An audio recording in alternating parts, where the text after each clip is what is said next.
Today we'll be taking a look at the infinite switch on this Whirlpool electric range.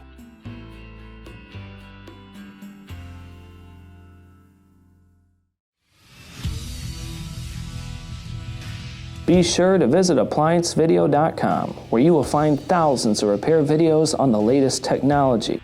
And for a limited time, you can save big on an annual membership and take advantage of all of our premium benefits. ApplianceVideo.com. Do it right the first time. Stop. Before beginning any repair, always be sure to disconnect the power to the appliance. It is also recommended to test the outlet for the proper voltage. You will need the following tools to complete this repair. To begin, must first remove this terminal cover here. It is held on by 2 Phillips screws on the bottom.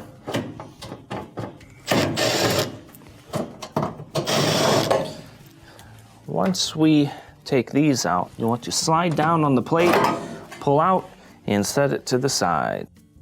Next, we'll need to remove the upper rear panel. There are multiple Phillips screws around it that'll have to be taken out.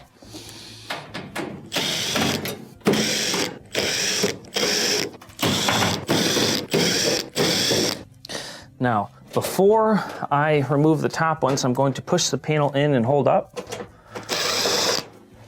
Let's take the first one out, second one.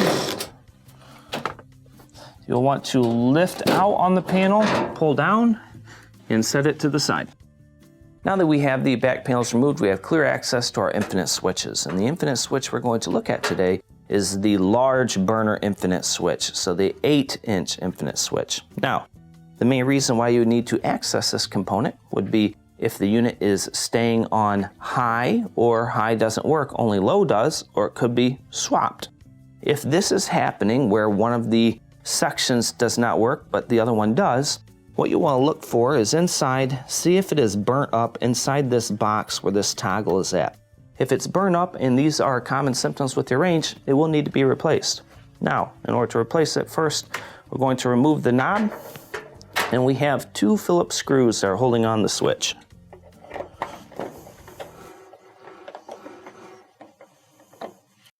So let's get that first one out. And then when you're removing the last one, just hold on to the switch so it can't get damaged. And pull that out. Remove the last screw, and then to remove the switch itself, I would recommend using a tack puller or a flat blade screwdriver to pry your terminals off the switch.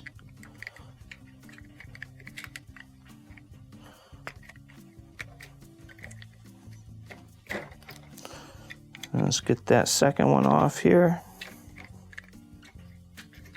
Pull it off and set the switch to the side. When installing a new infinite switch, the terminals can only go on one way. So let's reinstall the bottom one, followed by the one at the top.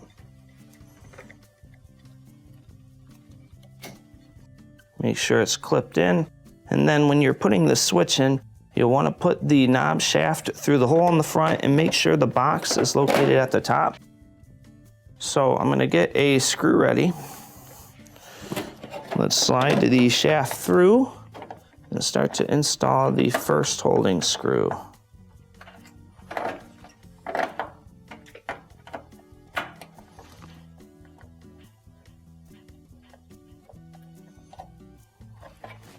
All right, let's get that second one thrown on here.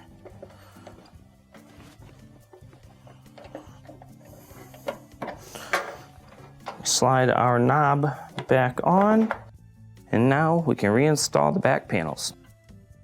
When reinstalling your top rear panel, you're going to bring it in at an angle, and it will slide in the middle, but stay out on the end. So let's have that side in. We'll leave this side out, lift up. Let's get our first screw and start to put it in, and tighten it up.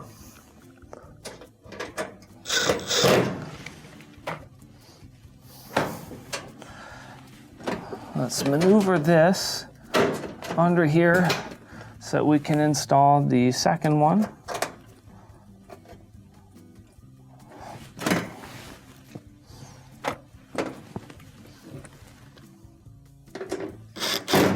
And that should hold your plate so we can go around the remainder of the perimeter and install the others.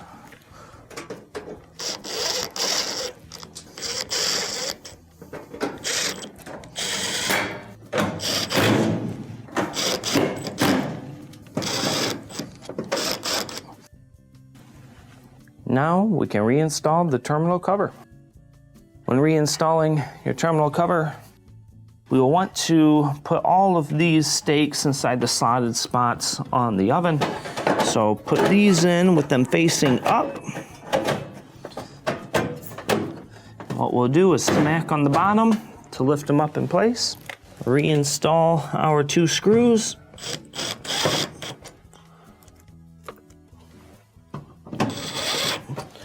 And this will complete your repair. Thank you for watching another quality video from ApplianceVideo.com. If you found this video helpful, make sure you click the like and subscribe to our channel.